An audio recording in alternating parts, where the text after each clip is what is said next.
그 노소영 아트센터 나비 관장과 관련한 소식입니다.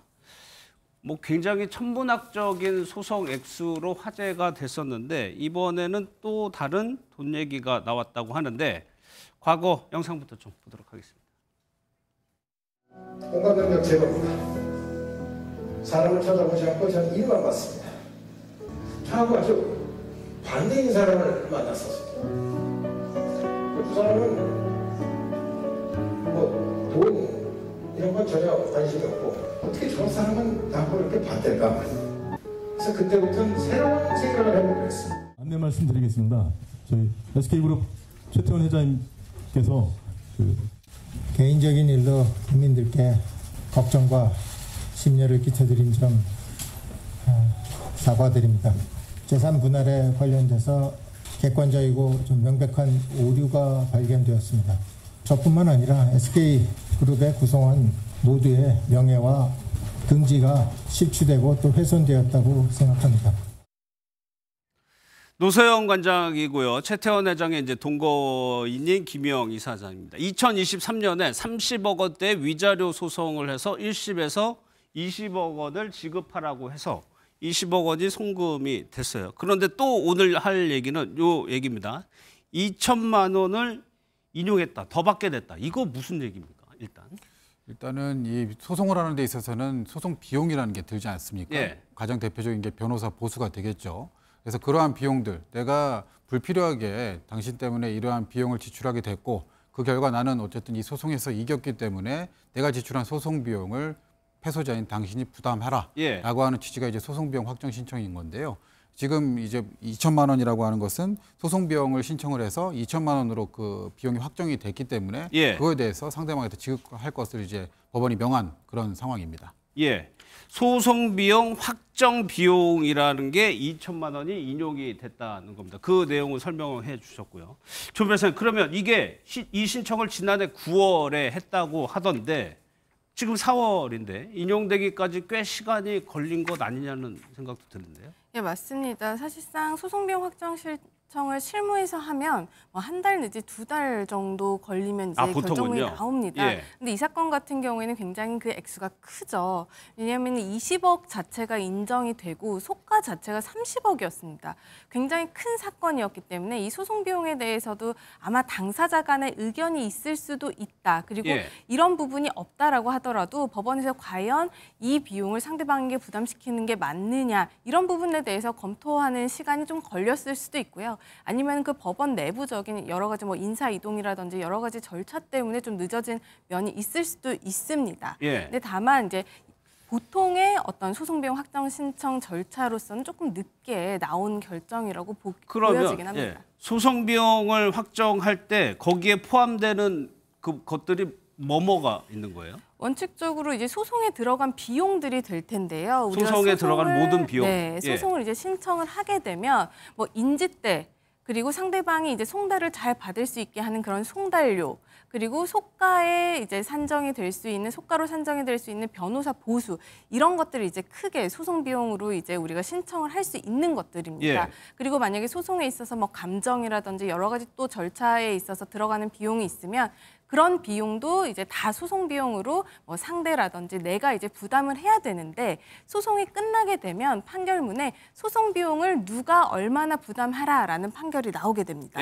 근데 그 판결에는 누가 얼마를 이제 부담하라는 비율 정도만 나오지 구체적으로 그 금액이 얼마나 되는지는 나오지를 얼마를 않습니다. 내라는 안 나오는군요. 그렇기 때문에 이 소송 비용과 관련된 하나의 신청을 법원에 또 하게 되는 겁니다.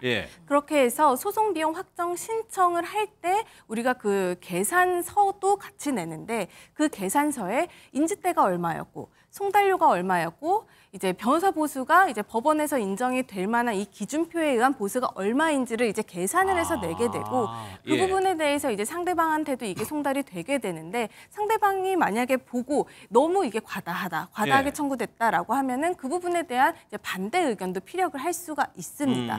그런 것들을 이제 다 취합을 해서 재판부에서 합리적이라고 판단되는 선에서 소송 비용을 이제 확정해서 결정을 하게 되는 것이죠. 여기서 아무래도 변호사 비용이 꽤 클 것 같은데 그럼 조 변호사님 만약에 근데 소송을 하게 되면 의뢰인이 그쪽 변호인에게 지불하는 금액이 있는데 여기서 말하는 변호사 비용은 그거하고 별개로 더 주라는 얘기예요? 우리가 보통 내가 어떤 소송을 당했을 때 변호사를 선임할 때 그 착수금이라든지 성공보수가 있습니다. 예. 그런데 여기에서 말하고 있는 변호사 비용은 내가 실제로 낸 돈이 아니라 소송 비용을 산정하는 규칙이 있는데 그 규칙 내에 속가 대비 인정이 될 수 있는 변호사 비용이 따로 규정이 되어 있어요. 실제로 내가 1,000만 원을 지급을 했다라고 하더라도 보수 기준표에 따라서 700만 원만 인정이 된다면 그 700만 원만 산입이 됩니다. 그리고 실제 내가 그것보다 적게 지출을 했으면 영수증을 같이 제출을 해야 되는데 적게 냈으면 적게 인정을 받을 수밖에 없습니다. 예. 그렇기 때문에 내가 들인 변호사 비용이 모두 인정되는 것은 아니고 그 규칙이라든지 여러 가지 법령 기준 안에 있는 변호사 보수만 인정이 됩니다. 예. 그러면 강민경 아나운서 이게 위자료로 노소영 관장은 이미 20억 원을 받았는데 이거 소송까지 또 비용 청구한 거는 왜 그런 거예요? 이 소송까지 20억 원을 이미 받았지만 예. 2천만 원을 또다시 이제 받은 이유는 이 노관장 측이 10월 2일 의무 이행을 촉구하는 최고서와 함께 이 소송 비용 계산서를 송달을 했는데 예. 네. 원래 최고서 도달 10일 이내에 의견서를 작성해서 제출을 해야 되거든요. 그런데 김 이사 측이 이후 아무런 이의를 제기하지 않으니까 지금 법원 측에서 노관장 측이 제출한 자료에 기초해서 엊그제 7일에 이를 확정한 것이고요. 8일 어제 소송 비용액 확정 결정본이 송달이 된 것입니다. 예. 네. 그러면 안지성 변호사 이 2,590만 원이 한 소송에서 저 액수면은 네.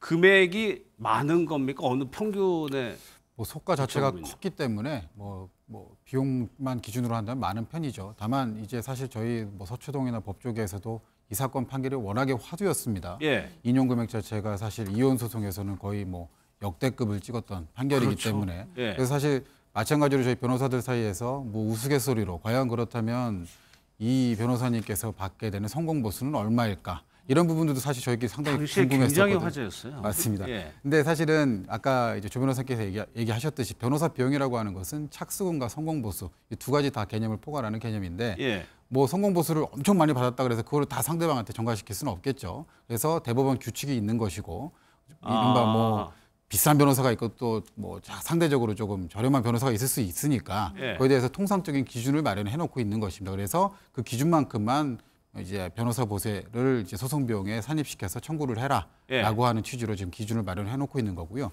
그렇게 인정된 금액이 30억 기준으로 했을 때 이제 2,590만 원이다라고 하는 겁니다. 이제 통상 이게 사실은 이제 20억 정도 인용을 받았으면 사실 통상적으로는 소송 비용 확정 신청까지 안 가는 경우도 있어요. 왜요? 본안에서 사실 워낙에 큰 성과를 이뤄냈기 때문에 굳이 뭐 사실은 20억에 비해서 뭐 2,590만 원 큰 비용일 수 있지만 그렇게 큰 돈은 아니기 때문에 사실은 여기까지 안 가는 경우도 있는데 어떻게 보면은 뭐 상대방 면박 주기의 목적도 있을 수 있고요. 예. 뭐 나는 받을 거 끝까지 다 받아내겠다라는 취지일 수도 있고 그런 차원에서 사실 상대방도 이의 없이 그냥 깔끔하게 인정했을 수도 있습니다. 대가 이게 워낙 금액이 크기 때문에 여기까지 가는 경우도 뭐 흔치는 않나 봐요. 뭐 변호사들끼리 잘 얘기해서 그 부분에 있어서 소송 비용은 그냥 서로 청구하지 않는 걸로 합시다. 뭐 법원 판결이 있다 하더라도 그렇게 정리를 하는 경우도 종종 있긴 합니다. 그럼 주변에서 재살분의 금액이 워낙 크고 당시에 위자료도 크다 보니까 원래 여기에 대해서 비례해가지고 받는 건 아닌가요? 그러면? 일단 소송 비용 자체가 이제 속가. 예. 그러니까 나중에 인정된 금액에 이제 비례를 해서 청구를 할 수가 있는 개념입니다. 그런데 이제 소송에서 인정되는 금액이랑 소송 비용은 완전히 별개예요. 이 위자료 청구 사건만 하더라도 그 20억에 대한 부분은 나의 정신적 고통에 대한 부분이 20억인 겁니다. 거기에 따라서 내가 변호사비를 드린 거는 또 별개의 문제라는 거죠. 그렇기 때문에 20억의 위자료에다가 실제로 내가 청구할 수 있는 법적으로 보장된 권리는 소송 비용으로 또다시 확정을 하게 되는 겁니다. 예. 그런데 앞서 김영 이사장은 여기에 대해서 뭐 일반인에게는 2천만 원도 굉장히 큰 돈이지만 이의를 제기하지 않았다고 했죠. 네. 예. 그런데 조 변호사님, 이 승소한 측이 이 확정 신청을 했는데 만약에 그 이의를 제기하거나 법원에 인용해도 응하지 않는다면 어떻게 돼요? 이의를 제기를 하지 않으면 그대로 이제 확정 신청이 나오죠. 거예요? 그렇기 예. 때문에 이번에도 이의 제기를 하지 않았다라고 알려지고 있고요. 바로 입금을 하지 않을까라고 생각이 듭니다. 그렇게 보는 이유는 지난 이 위자료 청구 소송에 있어서도 20억에 대한 인용 판결이 나왔을 때 며칠 내로 개인 계좌로 입금이 된 사실이 있었거든요. 그렇기 때문에 이번에 2,500만 원 정도의 소송 비용이 나온 부분에 있어서도 이의를 제기를 하지 않았으면 바로 이제 확정이 될 것이고 확정이 된다면 또 그 개인 계좌로 이자가 더 붙기 전에 아마 지급할 것으로 예상이 됩니다. 예. 김영 이사장은 노소영 관장에게 위자료를 지급하라는 그 소송 판결이 났을 때도 항소하지 않았다고 하는데 당시의 영상을 좀 보도록 하겠습니다. 본부와 자녀들이 겪은 고통은 어떠한 금전으로도 치유되기 어렵다고 생각합니다. 다만 이렇게 무겁게 배상 책임을 인정해 주신 것은 가정의 소중함과 가치를 보호하시려는 법원의 의지를 확인할 수 있는 부분이라고 생각하고 있습니다. 충실한 심리해 주신 재판부께 감사드립니다. 김영 씨는 이후 여아를 떠나 원고인 노소영께 다시 한번 진심으로 사과의 말씀을 드립니다. 김영 씨와 가족들은 이미 10여 년 동안 치밀하게 만들어진 여론전과 가짜 뉴스들로 많은 고통을 받아왔습니다. 이번 판결을 계기로 더 이상 도가 지나친 인격 살인은 멈춰주시길 부탁드립니다. 안 변호사님, 지금 상황이 최 회장과 노소영 관장의 소송은 대법에 지금 다투고 네네. 있고 이혼 청구 관련해서 상고를 하지 않았어요? 예. 일단 뭐 이혼 부분에 있어서는 양 당사자가 뭐 승복한다는 취지로 상고는 안 했고요. 다만 재산 분할에 있어서는 대법원에서 법리 판단을 다시 한번 해달라. 그래서 이제 최태원 회장 측에서 상고를 했습니다. 그래서 이제 사실 소송물이라고 하는 게 그러니까 뭐 소송의 목적, 이제 물건이 이제 이혼과 재산 분할 두 개로 만약에 나눠져 있다고 한다면 이혼에 대해서는 사실은 더 이상 다투지 않아서 그대로 확정을 시킨 것이고요. 재산 분할에 대해서는 다시 한번 다음 신급 대법원에서 다퉈달라라고 해서 올려본 것이죠. 예. 네.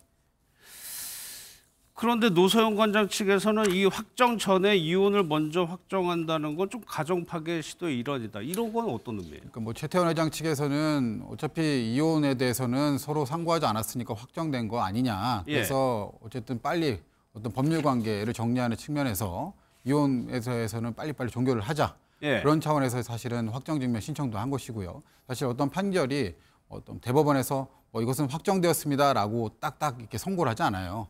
이제 불복 기한을 지나게 되면은 자동적으로 확정이 되는 것이거든요. 그 다음에 어떤 형식적인 차원에서 이 부분은 양 당사자가 서로 상고하지 않았으니까 확정되었음을 좀 증명을 바랍니다라는 취지로 확정 증명 신청을 하게 되는 것입니다. 그래서 이번에 이제 이혼 사건에서 그렇게 한 것이고, 근데 이제 그 뉘앙스가 사실은 이제 상대방 입장에서는 조금 서운하게 들릴 수 있죠. 말씀하시는 것처럼 뭐 이제 배우자를 내쫓으려고 하는 거 아니냐 이렇게 보여질 수도 있지만 사실은 뭐 법률 관계를 좀 조속하게 좀 정리를 하자 이런 차원으로 보일 수도 있습니다. 네.